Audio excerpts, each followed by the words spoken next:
Segmentos y razones trigonométricas en el círculo unitario. Anteriormente, utilizando el círculo unitario, se obtuvieron las razones trigonométricas en función de los segmentos de un ángulo en el primer cuadrante. Pero se podrá obtener las razones trigonométricas de un ángulo que no esté en el primer cuadrante.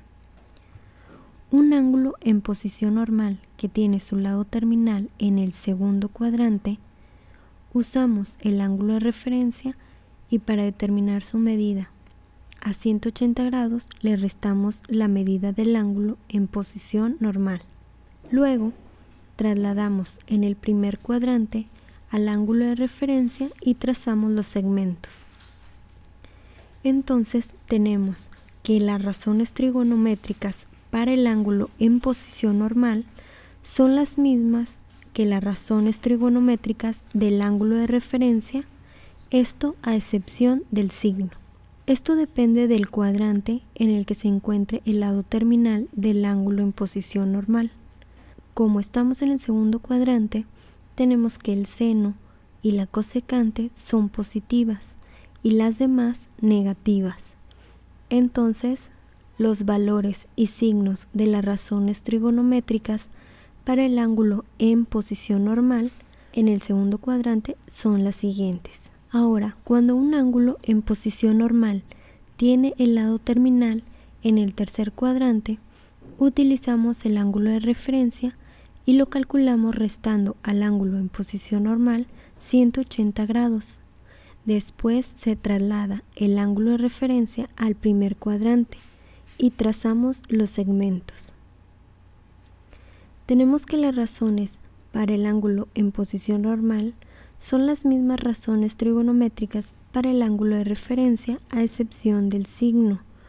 Recuerda que asignamos los signos de acuerdo al cuadrante, donde se sitúa el lado terminal del ángulo en posición normal. Como estamos en el tercer cuadrante, la tangente y la cotangente son positivas y el resto son negativas. Entonces, los signos y valores para las razones trigonométricas del ángulo en posición normal en el tercer cuadrante son las que se muestran.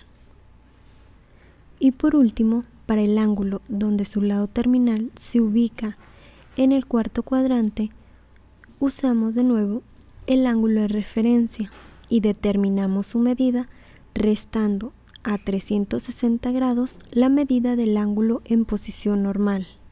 Trasladamos el ángulo de referencia al primer cuadrante y trazamos los segmentos. Tenemos que las razones trigonométricas del ángulo en posición normal son las mismas razones trigonométricas del ángulo de referencia excepto al signo.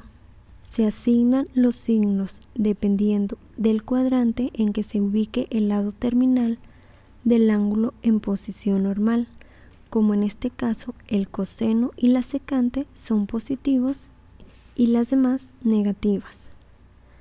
Entonces, estos son los signos y valores para las razones trigonométricas del ángulo en posición normal en el cuarto cuadrante.